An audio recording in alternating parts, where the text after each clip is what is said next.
All right. I think we're recording. All right, cool. What's up, everybody? Chris Dickerson's with me today. He's been on the podcast more than once. Has a great story, so we won't get into the backstory, Chris. But as I told you, we're really trying to use this Zoom series, as a mechanism for taking stories and advice that I've been hearing from the podcast from people that I have a lot of respect for, and that I think really have their finger on the pulse of what's happening right now. And you're absolutely one of those, without question. Every time I talk to you, I learn a lot, and I'm inspired, and just we think a lot alike in many ways. So, man, thanks for doing this. Thanks for taking the time. You will. It's mutual. Yeah, man. So Chris is in Augusta, Georgia, and Savannah. I mean, it's Augusta. What am I thinking? Augusta. It's where my in-laws live. No, in Savannah's a much prettier place. No offense to those of you in Augusta, but I think y'all would agree. So Savannah, Georgia, you got Squirrels Pizza. You started down there in Jacksonville with Corner Taco and Burrito Royale there in Savannah.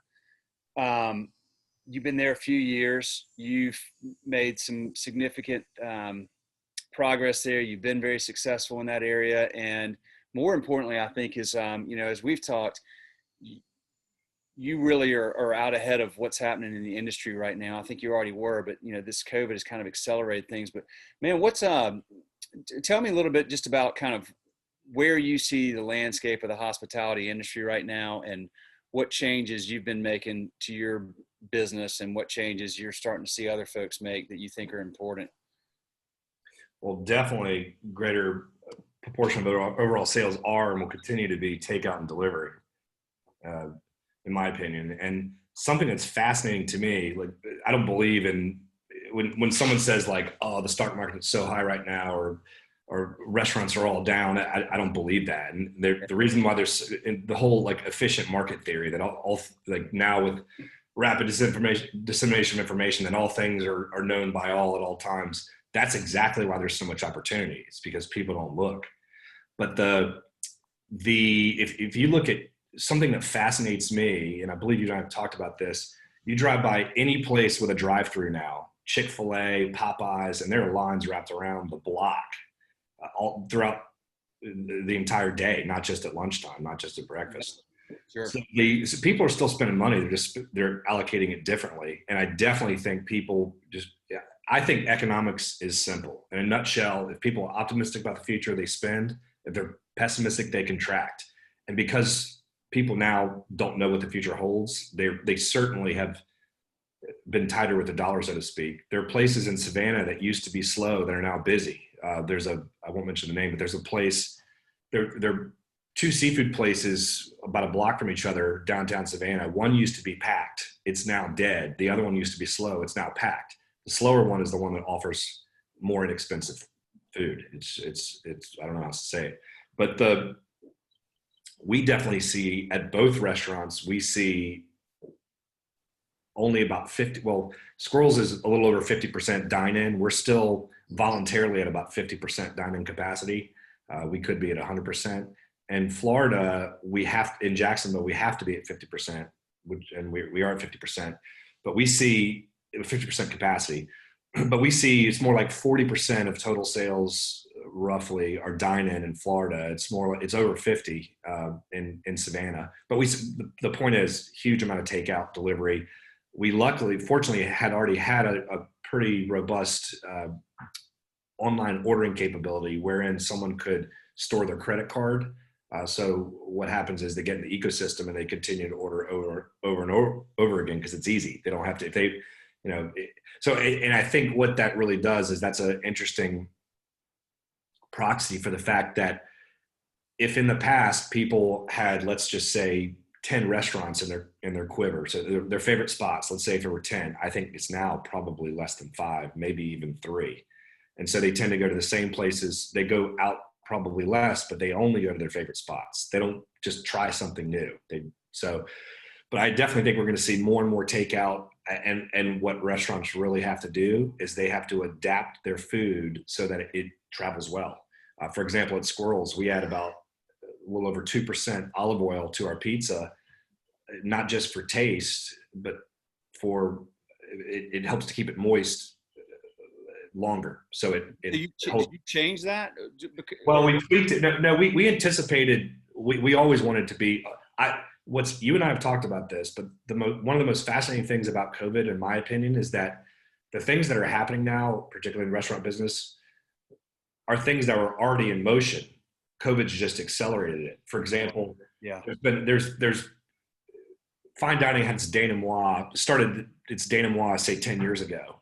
And it's people, when I used to work at the Cloister on Sea Island, when I was there in the late 90s, men had to wear tuxedos in the main dining room on Wednesday night. Like, could you imagine doing that now? Like, especially at the beach? It's just, people don't live that way anymore. But fine dining is, I'm not going to say it's dead, but there's only, in my opinion, there'll always be places like Le Bernardin in New York, but the also-rans, the places pretending to be fine dining because they have a white tablecloth and because the staff wear uniforms, those places are going to wither and die. And the world's becoming more casual. It's becoming, instant gratification is more important now than ever. They want something quick. They want it good. A fine dining meal might last an hour and a half now, whereas maybe in the past it lasted 3 hours. Tasting menus. I think now people feel like they're being held captive if they sit down and have a 3-hour tasting menu, unless it's at the very top. I think that but there's always going to be a place for that though, right? Like there's times where okay, so I'm so casual now. Literally last week, I get a shower one night. Man, I'm wearing a t-shirt and a hat. That's what I wear every day. I put on like a collared shirt. And my daughter goes, "Are you going somewhere?" I was like, "No, I just want to feel like I'm making an effort at some point, like in other words, I wouldn't imagine wearing a tuxedo, although the more everything moves, like you've got this barbell, right, where everything's moving so casual and fast.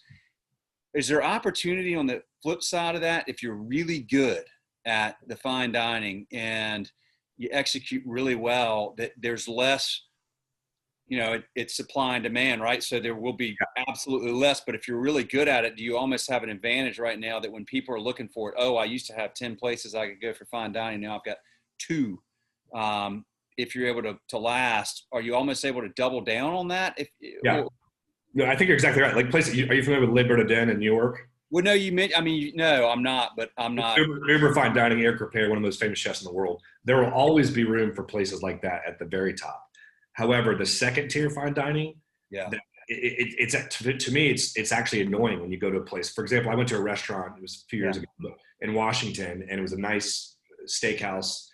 And I asked the server about a particular wine, and I said, does it have go through malolactic fermentation? Is it more like is it more buttery, a more buttery oaky Chardonnay, or does it see no malolactic fermentation? So is it not buttery? And the person didn't know, which really doesn't bother me. I just would expect that they would ask somebody. But rather than saying, I don't know, let me find out, that's a good question, I should know, they just totally bullshitted me. I don't know what to say. They just said, they went straight down the middle. It's oaky, but not too oaky. That's annoying. Like, it would have been easier for me to have just spun the wheel and ordered myself. And I think you got to execute. You got to really execute. And if you execute well, there'll always be space.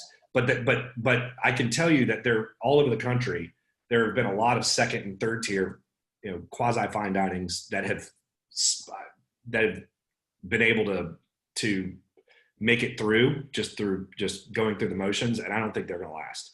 And places that don't adapt. It's amazing to me how few restaurants, and COVID really kind of smoked this out, how few restaurants, or how many restaurants there still are that don't have a website. They don't update their Instagram. They don't claim their Yelp page. Like, that's not going to fly in the future.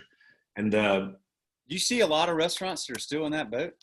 A surprising number. You go on someone's Instagram, like something you and I've talked about this, but something that is more important now than ever.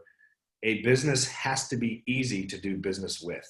I can think of I won't even name the town because it'd be easy to figure out, but there's a place where I used to buy bread that I loved. It's a city in which I used to live before, and killer bread, some of the best I've ever had, but they kept tweaking their hours. And it was hard to find out when they were really open. At one point they were closed on Mondays. then they opened on Tuesdays, but you could only get frozen bread on Tuesdays and only after 2 and only until 5. And then they would take 2-3 week vacations a year, which means that people even though they'd gotten used to that good bread, they'd have to find another source for those chunks of time twice a year. They were hard to do business with. I stopped going because there were so many times that I went and they had, oh, we're sold out today. And not that that's a bad thing, but sometimes it'd be sold out at like 11 a.m. or, 10 a.m. And it just, you've got to be easy to do business with. So for example, we on our Instagram clearly state our hours, especially now with COVID. No one really knows if the place is reopened or not. People haven't altered their hours since before COVID. You have to be easy to do business with. People are going to study your hours. And that's one of the reasons why both restaurants are open 7 days. We used to only be open 6 at Corner Taco. But what we found is people would come on Monday, we were closed, they would get annoyed, they'd never come back. So being open on Monday, even though at one point it was slow, it's not now, really was an investment in doing more business in the other days. You have to be easy to do business with. And a place that does that well and kind of turned the model on its head is Starbucks. In that Starbucks, I don't know if you know this, but they apparently pay extra rent in order to have the proximity clauses stricken out of their lease. You know how those work? Like commercial leases, generally it says you can't have the landlord ask you to sign something saying you won't open a competing business within, let's say, 2 miles. And the idea is that that could jeopardize the landlord's ability to receive rent if the business goes down at at the current location. Whereas Starbucks, they cluster restaurants. When I lived in Washington, D.C., there were sometimes 3 Starbucks within 2 blocks of each other. Yeah. But what that really does is people are confident if they keep walking, at least in a dense area, they're going to find a Starbucks. If they keep driving, they're going to find one. So they don't look for another place. So that's different than what most people do. And you have to be easy to do business with now more than ever. And I think that dynamic is going to increase over time. Yeah. It's rocket science. It's not rocket science. That's what's fascinating. It's not some major curveball. Like, this should be relatively intuitive, but ultimately the reason why there's so much opportunity in the world is because we live in a world in which things don't work the way that they should. So that's your angle. Just make things a little better. They don't work the way they should, and they change, and change is happening more rapidly these days, especially, as you said, COVID was just a big accelerator. It was just putting the foot on the gas to a lot of this kind of stuff. Now, the challenge is change is hard, and sometimes we don't like to change or we don't want to change. And so we can either, metaphorically put our head in the sand, or we can just try to grit it out, or we can go, okay, here's what's happening. How do I adapt? And I think one of the things I really admire about you is your ability to see these changes and to look at it, from a sharp business perspective. I mean, this is business. Nobody likes COVID. Nobody likes what's happening with COVID. It's horrible. It's horrible. There's been so many negative impacts, but we can't change it. There's nothing we can do about it. So I think you've done a good job, from what I've seen, of saying, okay, as bad as this is, I can't change that. So how do I take, and I think this is true the way you've always kind of done things from talking to you, is how do I take this challenge that I can't change and turn it into an opportunity? Yeah, absolutely. And to your point, there's lots of free money available now. Grant money. City of Savannah has grants, PPP money. There are loans, the EIDL loans, that are much easier to get than business loans have historically been. So there is opportunity too. But that opportunity for existing businesses, or for people that are starting, or both? I don't know about a true startup. Technically, Squirrels is a startup because we're less than 2 years old. Yeah. But existing businesses, there's some easy money out there, and frankly, for us, it's been a boon in that Corner Taco we had a record year last year. I haven't been there in 2 years. I think I told you that. We have great people running it. We have good systems. Yeah, down in Jacksonville. Yeah, we had a record year in 2019, and even though we're only at 50% capacity, we're up in 2020 over last year. So that money has all been accretive, that extra free money, and not just free money, but loan money that at a low interest rate, 30 years. And I say free money, not really free, but it's been accretive. It's been helpful. We didn't lay anybody off, but Squirrels, even though I'm ultimately somewhat disappointed in these results, we're flat over last year. We're doing the same revenue we were in 2019. We had been on a major upward trajectory. Like in February 2020, we were just crushing it. And then March dropped drastically. We had to go to takeout delivery only, but we're still doing, in our worst week, we're still doing 90% of what we were doing last year. In a good week, we're doing about 110% of what we were doing last year. So in the grand scheme of things, that's pretty good. That's tremendous. Yeah. But a lot of it's, we've made a lot of changes. We've adapted our offerings. We've really pushed takeout delivery. We also, one of the best moves we made, which some people thought was almost idiotic from a purely financial standpoint, but it's been a great thing. Overall, overarching point, our main goal throughout COVID has been to bank goodwill that we can deploy in the future. So as soon as COVID, and that's, in some ways, that's the best you can hope for. It's hard for any restaurant now to really be killing it financially, but there are still opportunities that you can't quite measure yet, qualitative rather than quantitative, brand building, basically. So, and how do you really measure on a balance sheet the value of Coke versus RC Cola? I mean, you really can't, or versus Pepsi, but there is a difference. From a brand perspective, people try to measure brand, value, but you really can't measure it. It's in your gut in some ways. But so what we did, which I think was the best thing we could have done, is we donated 10% of all sales from both restaurants to Giving Kitchen, which helps restaurant workers during times of crisis. Immediately started doing that. Not only was it good ethics, and good ethics is good business in my opinion, it boosted sales. People felt good spending money at the restaurants. We donated 10 grand in 1 month to Giving Kitchen. There's how do you communicate that to your customers? We pushed it on social media. The news picked it up.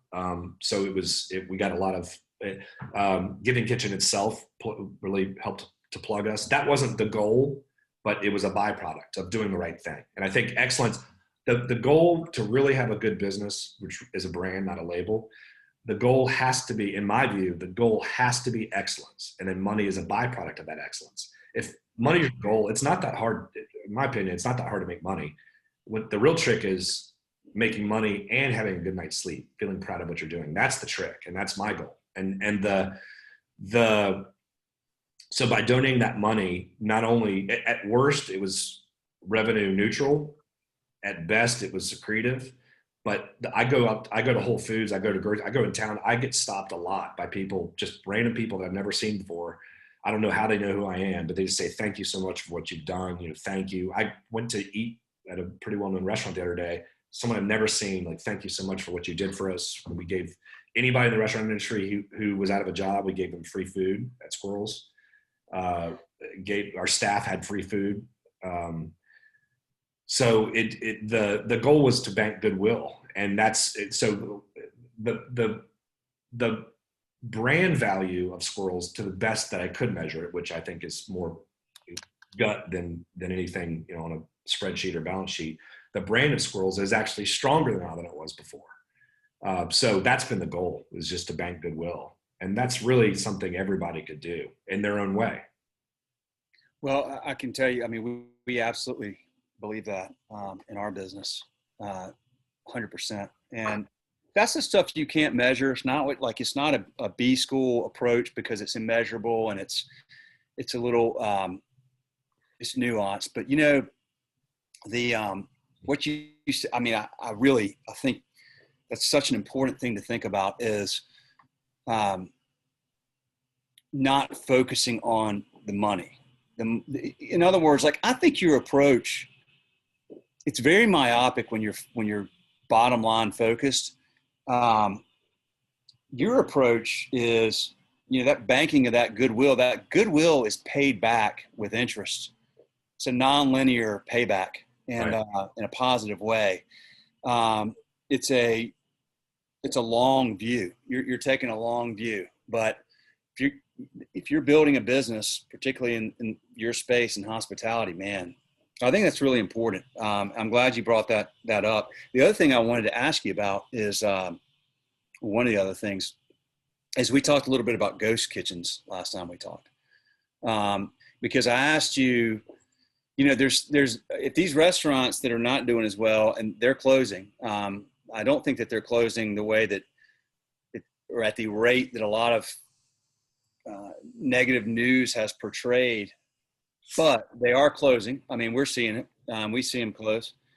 And I just keep thinking about all this space. You know, these landlords have to put something in there because they've got to pay their bill. So if all these restaurant spaces are closing, you know, what happens to them?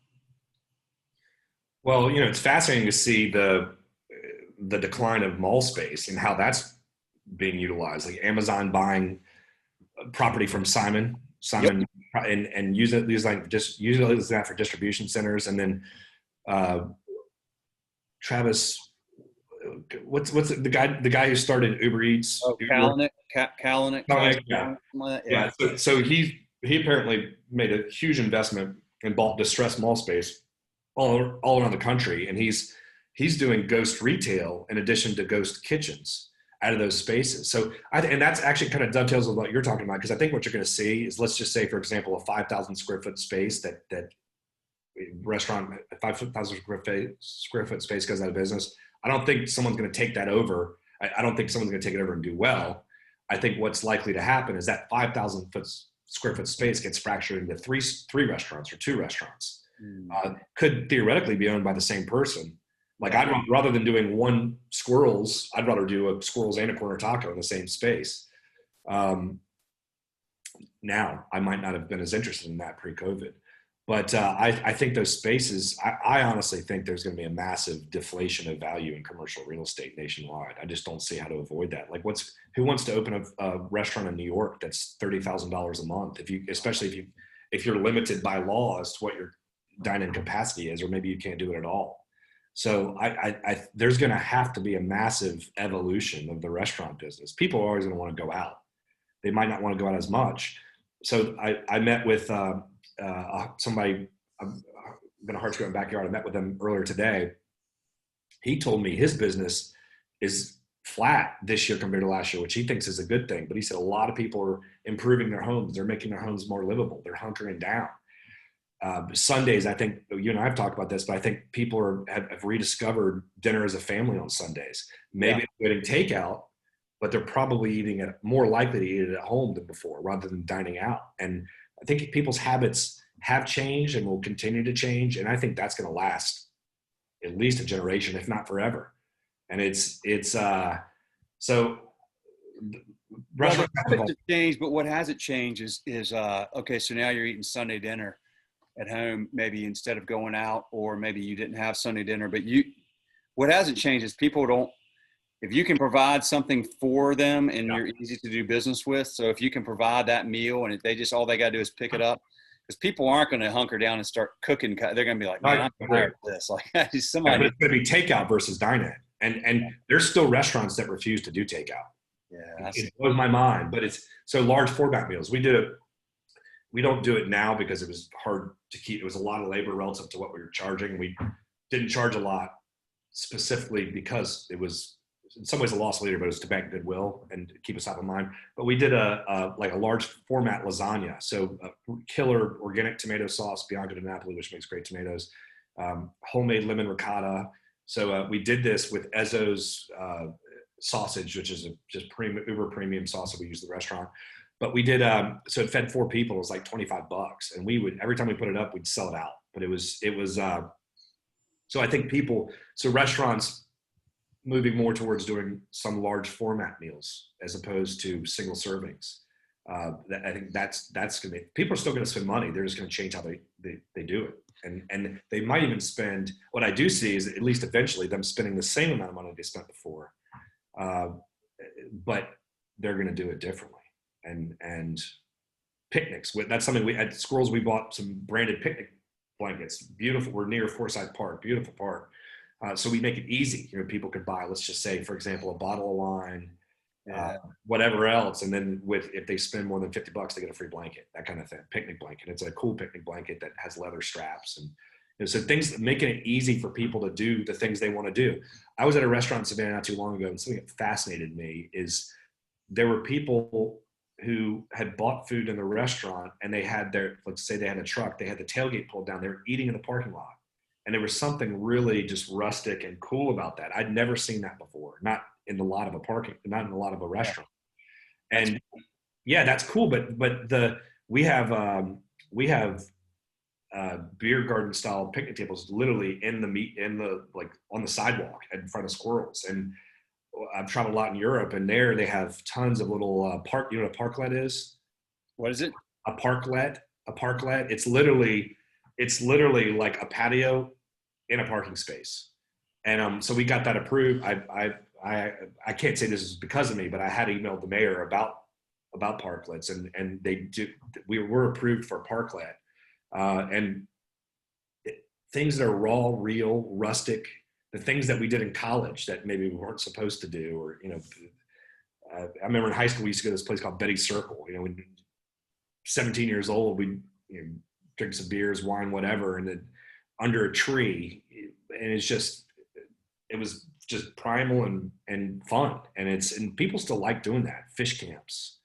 Yeah. So so I don't have a bleak outlook on the restaurant industry as a whole. I have a bleak outlook on people doing the same things that they used to do and expecting them to work.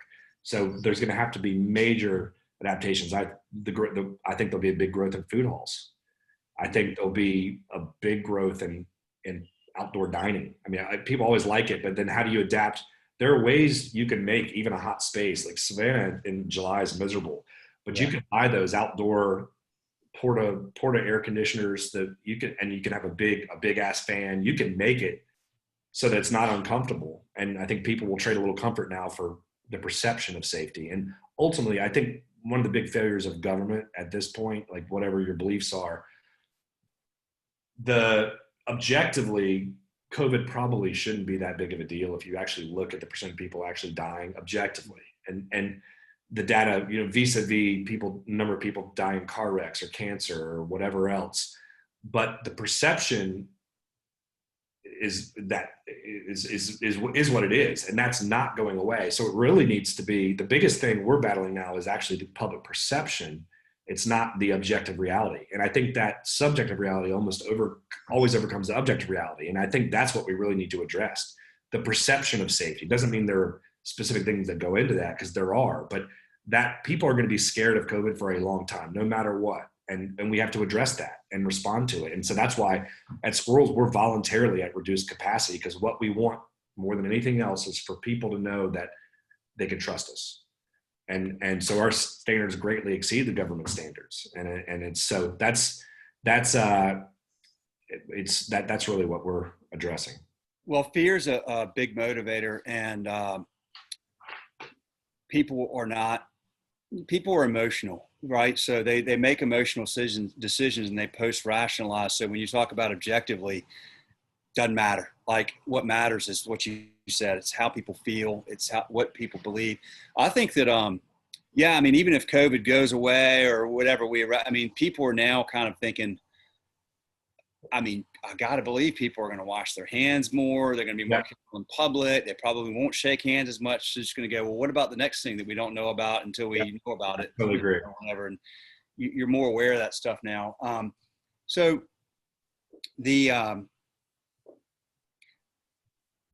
if you're a young, or not young, but you're a first time entrepreneurial person who's thinking, okay, well, maybe now's my time. Ironic as that may be, because maybe commercial real estate's cheaper. Maybe I can get access to funds a little bit better.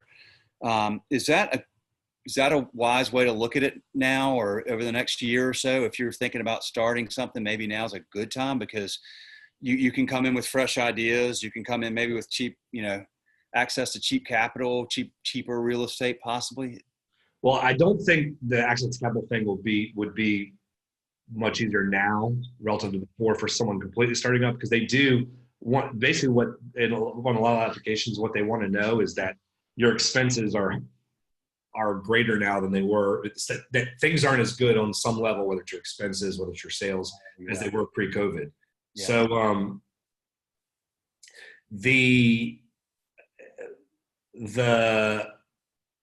but where there is opportunity is that I think consumers will accept maybe less than they would have before in terms of they don't. Building a restaurant is very expensive. It's just, I mean, it's the average restaurant build. I saw the last time I've actually seen a hard statistic. It was in probably 2007, and at that point, I believe it was 350,000 just for leasehold improvements nationwide. So obviously, less in Topeka, more in New York. But now I honestly think it probably abuts $1 million. I mean, it is expensive and banks will not loan. I have over an 800 credit score. I could not get a reasonable loan for Squirrels, even though I have a strong track record too. You're considered a startup if you're under 2 years old. Really, it's more like 3 years. You need 2 years of tax returns. But unless you open January 1st, like we opened July. So it's very hard to get financing. But I think the difference is if I were going to start now, so we started as a food truck in 2011, one of the first food trucks in the South. If I were going to start now, I would do a ghost kitchen, or what I would call a modified ghost kitchen, or enhanced ghost kitchen. One of the best models for me right now, and something I'm actively looking for, is the idea of a place that does mostly delivery and takeout. And by the way, when people say, "Oh, Uber Eats is expensive," DoorDash is expensive. Yes, they're expensive, but I'd rather have 70% of something than 100% of nothing. And plus, I'm banking on the fact that someone like Amazon's going to come to the marketplace at some point, reduce those prices probably by a lot,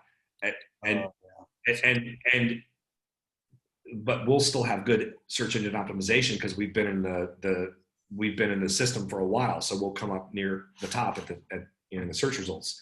But I want to ask you about that though, because that's an important topic. These because there's a lot of different ways to look at that. So you're right, it's 70% of something.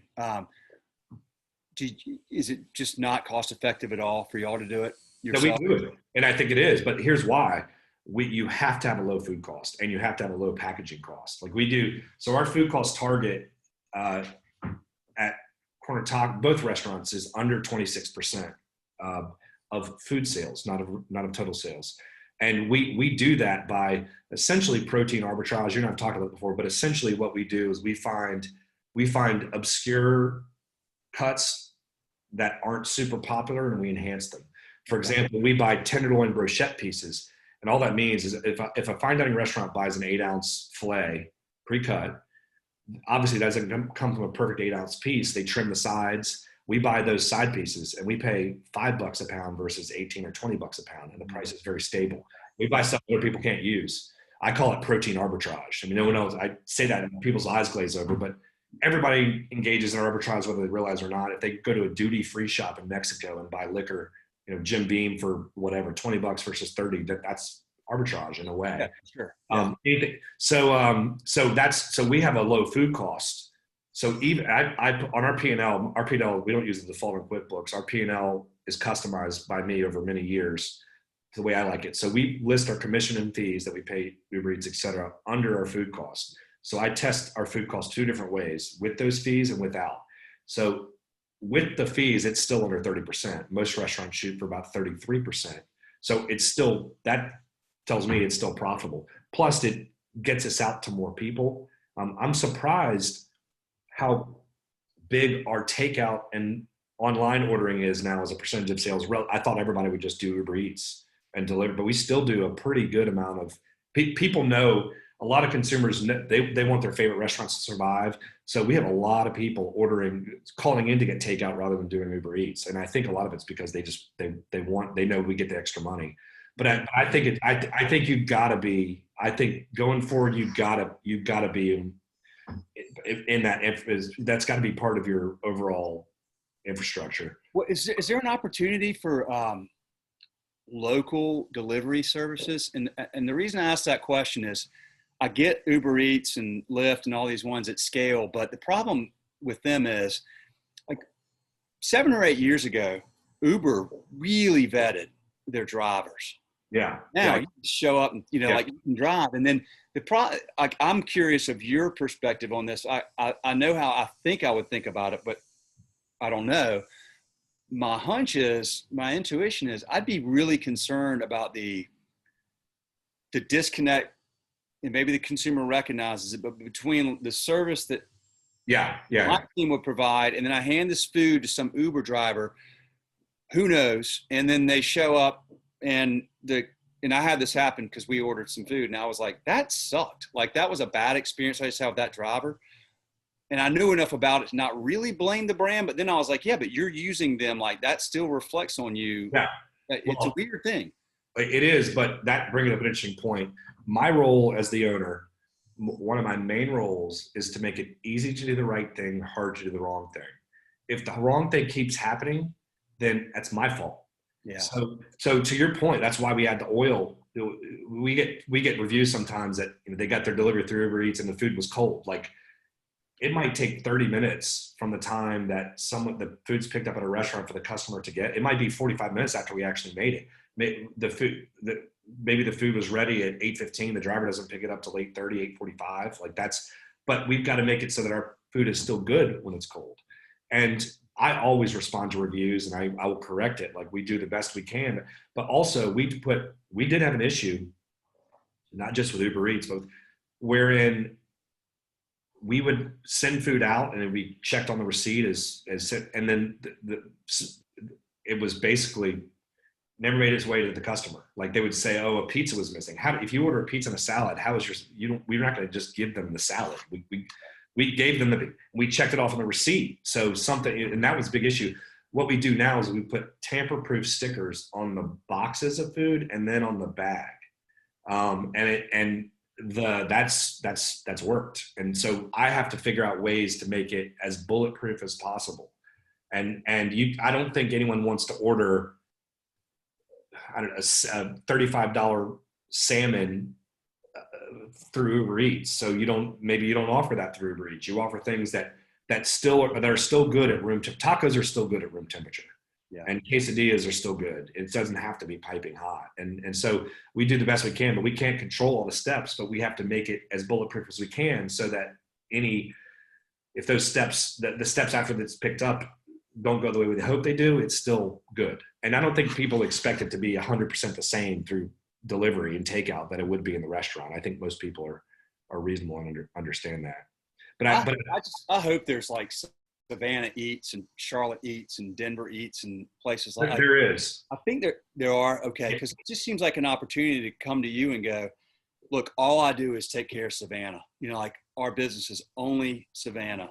And we take our differentiator is our the experience we provide to your customer, not only in terms of efficiency, but just the way we speak to them, the way we treat them, the way we represent your brand indirectly when we show up at their house. Yeah. Well, there's Savannah Takeout, and that's our preference, but there's certain things you can't do with Savannah Takeout. For example, when the little click buttons you have on like Instagram and Yelp, they only work for, I think Yelp is tied in. I can't remember if it's Grubhub or Uber Eats, but you can only use, so you're not, the point is we would love to only use Savannah Takeout. The reality is, once people get into a specific ecosystem, whether it's Grubhub, whether it's Uber Eats, they stay in it. So they won't find us if we're not. And I wish that weren't the case, but it is. And I said the key is you got to be lean as a restaurant. Your food cost. The days of a restaurateur just saying they want to have beef tenderloin on the menu and paying, let's just say $10 per portion plus a wraparound cost for the sauces. Let's say $2. Let's say $12. And in the old days, you just multiply that by 3 and you charge $36 and that's it. Those days, in my opinion, except at the very top, are gone. You have to be creative. So instead of offering tenderloin, you offer terrace major, skirt steak. Some terrace major is the lat muscle. It's the second most tender, but it's a fraction of the cost. You can market it as bistro filet, or you braise things. By braising, you can take an inexpensive cut and make it very, very flavorful. That's not something someone would do at home. Most of the cooking is done in advance, so the service time the time to actually put on the plate is short. Yeah. So restaurant, you have to be creative and you have to be savvier. You have to be savvier than before, and then restaurateurs had to be before, and it's you have to figure it out. You can't just take what's given to you and say, oh, this is what it is. You have to take lemons and figure out how to turn them into lemonade. And that's not really that hard. And most people aren't trying to do it, which is why it's not that hard to do, because no one's trying to do it. And we do Squirrels and at Corner Taco, we only use boneless, skinless chicken thighs. They're the most, if you ask 10 people to taste, let's just say, for example, General Tso's chicken, if you ask them, do they want chicken breast, or do they want chicken thigh? They will tell you they want chicken breast.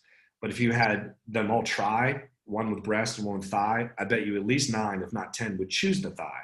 So there's a disconnect between what people say they want and what they actually buy or prefer in the end. Nobody in 98 would have said they needed an iPod, but now people probably couldn't live without, or at least their iPhone. So it's so really parsing through what people say. We get so many requests for food, like, oh, do you have gluten-free pizza?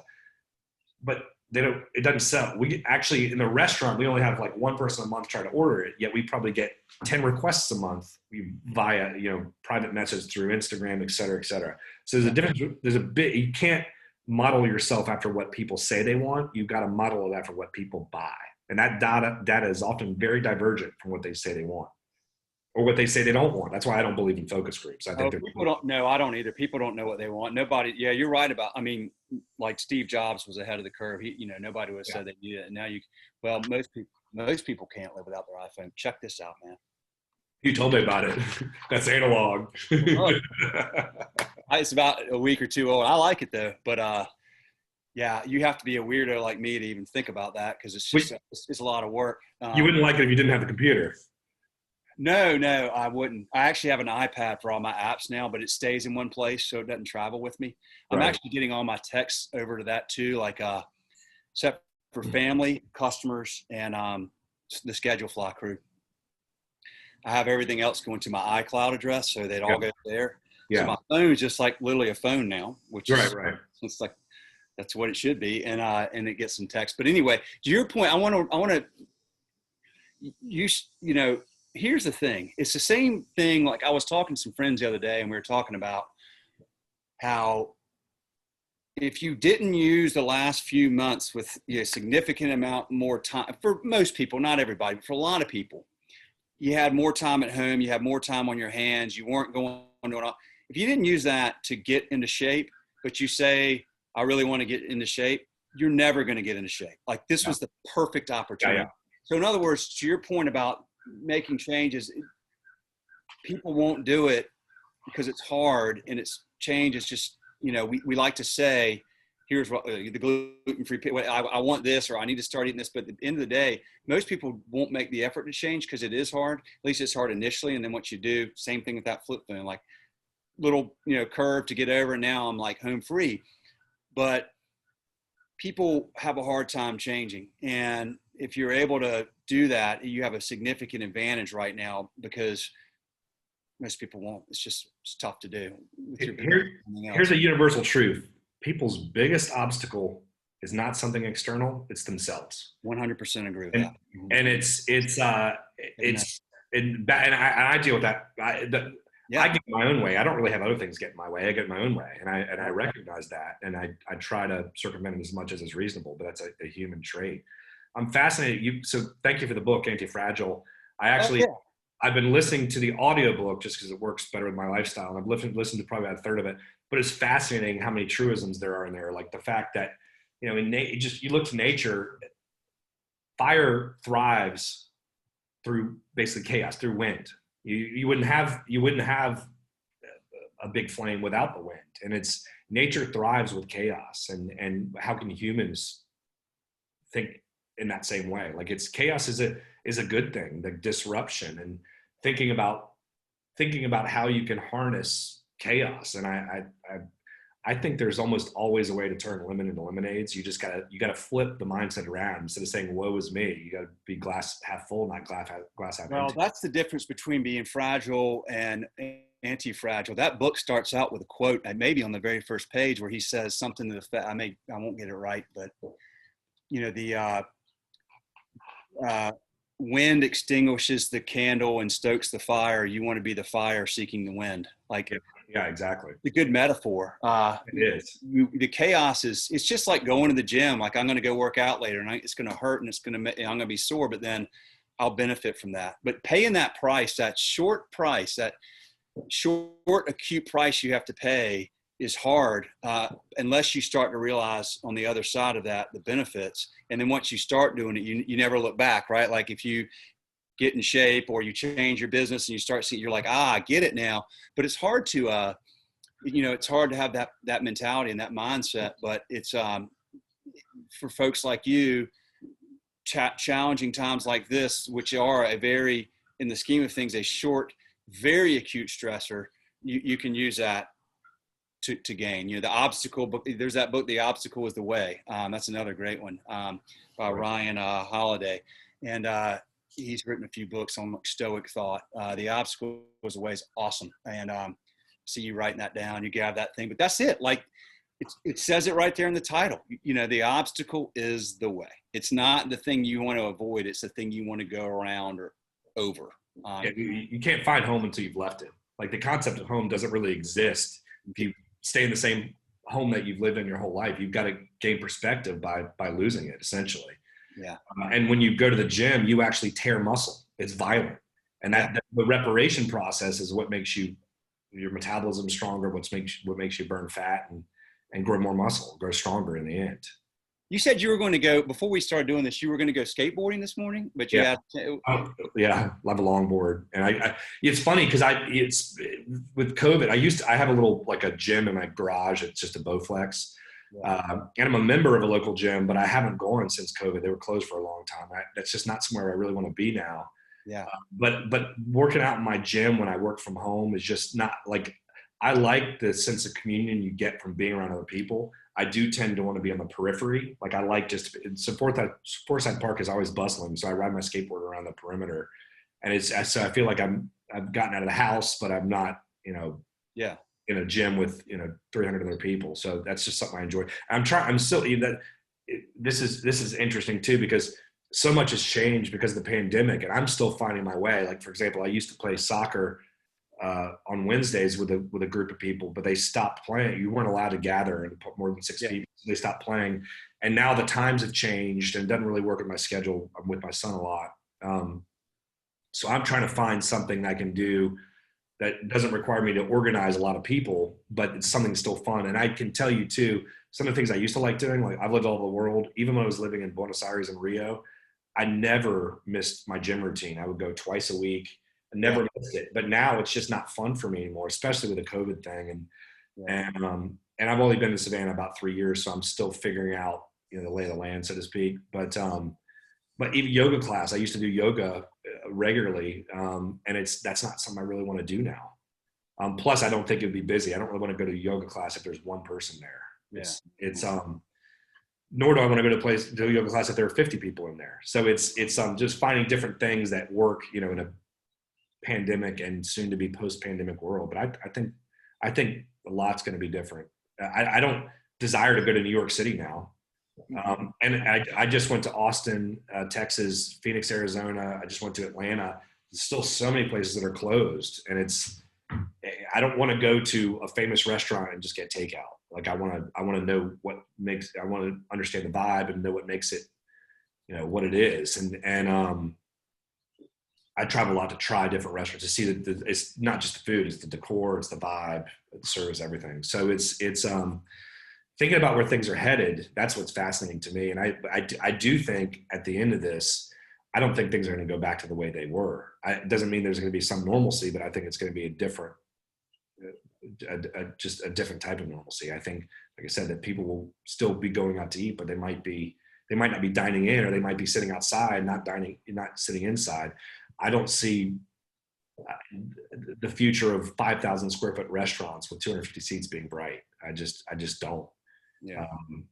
I would love to do, like I said, sort of a Hands Ghost Kitchen. I'd love to have a restaurant that focused primarily on delivery, with some sort of takeout component. Let's just say like 6-8 seats. It's takeout and dining component.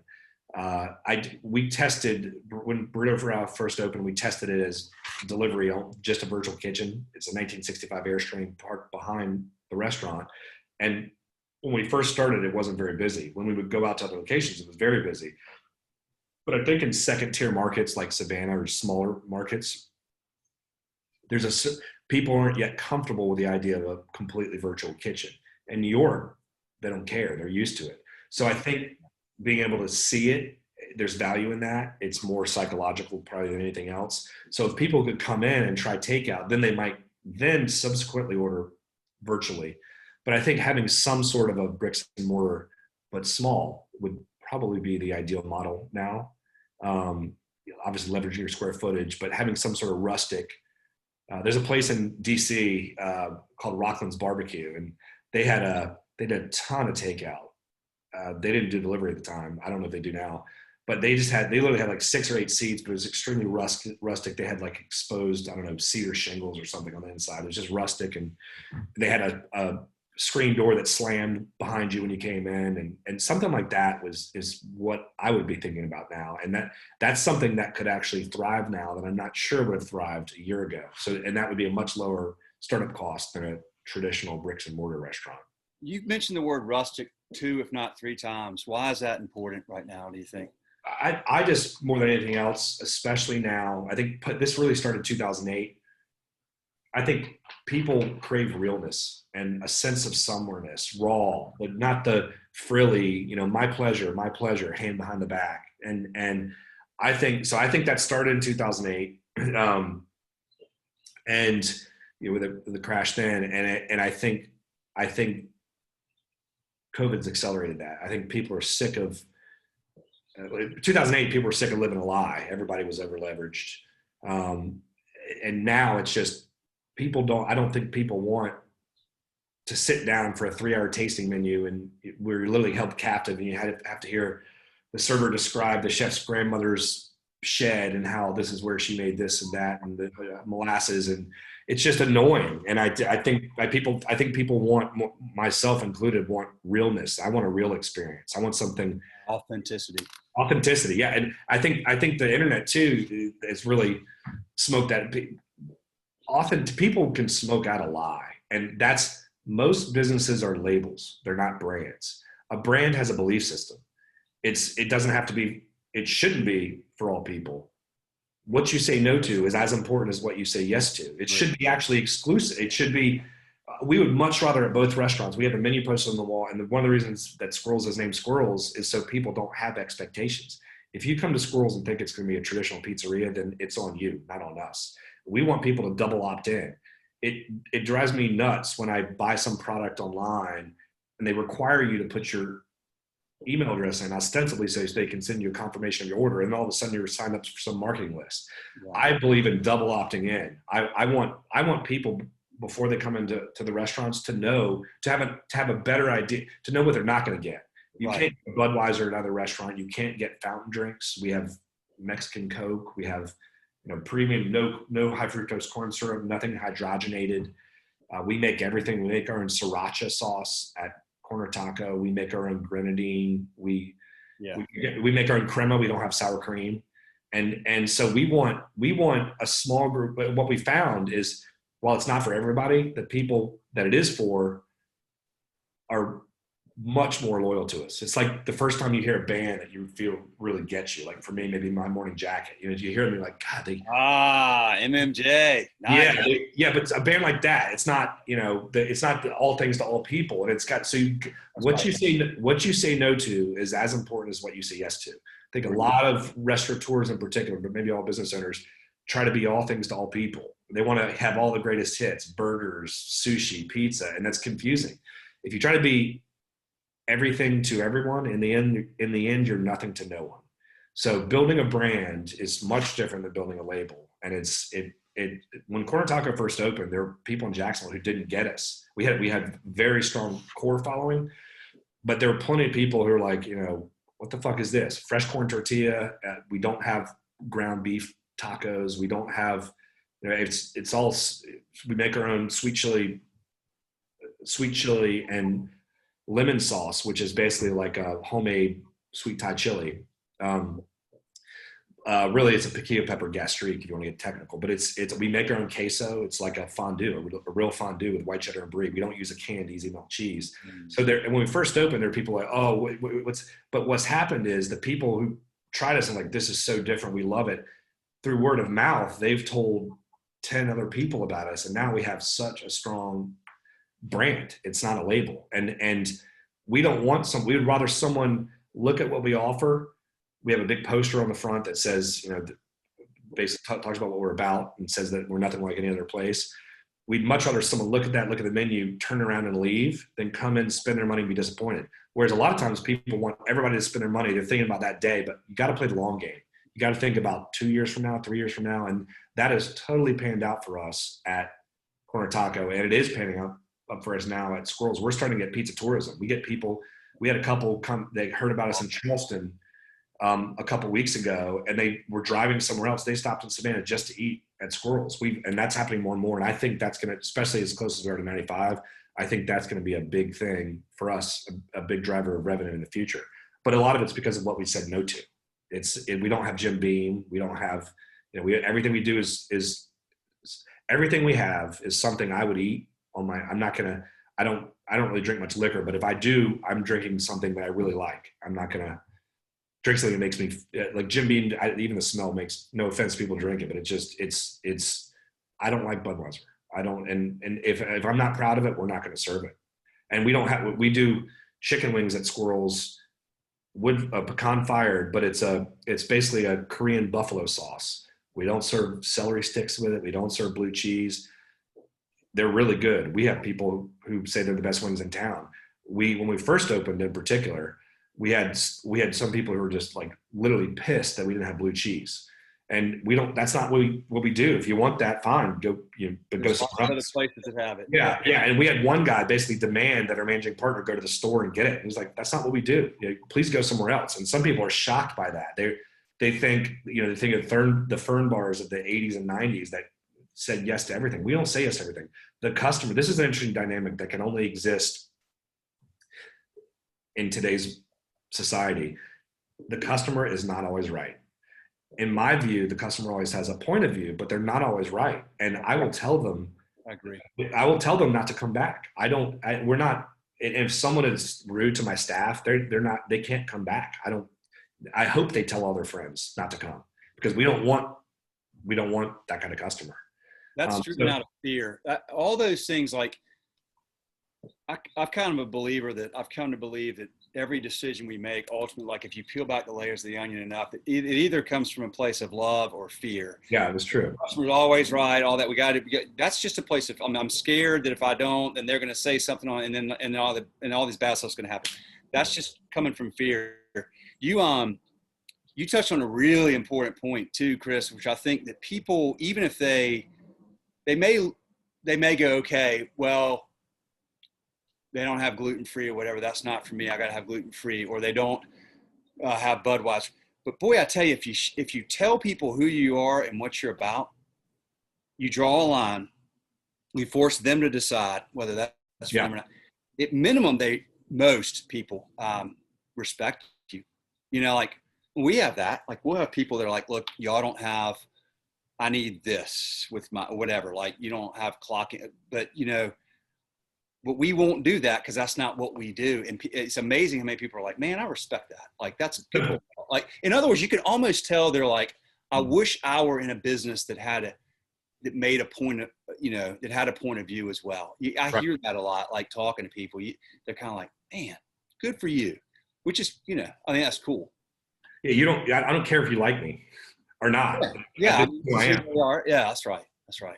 And I'm not going to change it for you. I'm not going to pretend. So a dynamic that happens a lot in fine dining restaurants is that the server's like, oh, sure. Yes, sir. Yes, ma'am. My pleasure. My pleasure. Then they go to the back of the kitchen and they're like, that person's a jerk. I don't want that. Like I want authenticity more than anything. Why would you want that as a consumer? Like, why would you want everybody catering to you and not let you know you're a total jackass? Like, I mean, you'd rather just probably is just out of feeling. But I think more than anything else, authenticity has to be the hallmark of businesses. And it's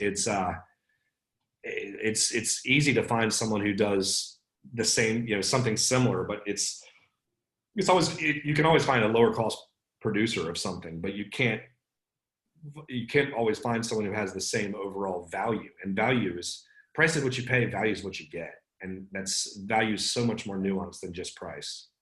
I got another one for you. Have you read the book called Different by Young Mi Moon, a marketing professor at Harvard? No.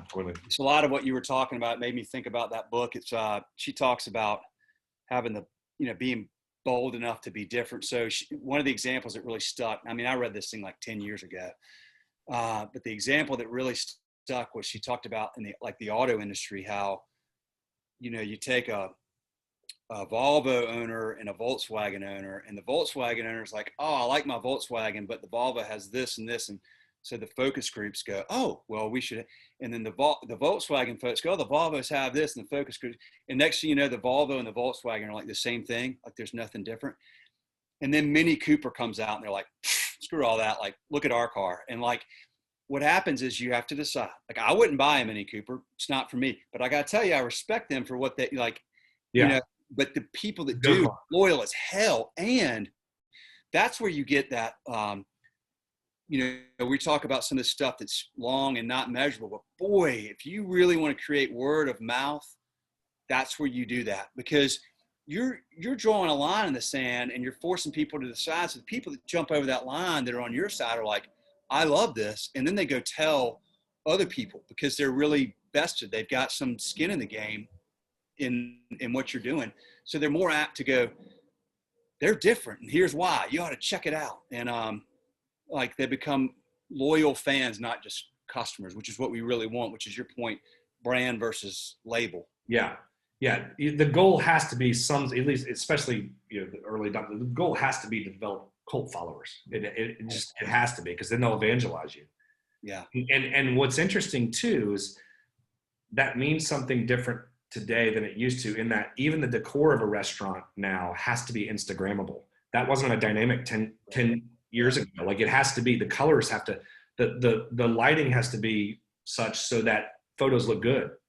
And that's something, when my mom opened her restaurant 25 years ago, that's not, she never even thought of that. And it's so change brings opportunity, and it's important now more than ever to embrace change and dance with it, as opposed to try to wish it hadn't happened. Dance with change, man. I like it. We'll wrap it up on that. I just looked at my clock here. It looks like I've taken a little over an hour of your time, man. So I really, really appreciate it. Yeah, man, I enjoyed it, as always. Anytime. All right, man. Good stuff, Chris. We'll talk again soon. Have a great day.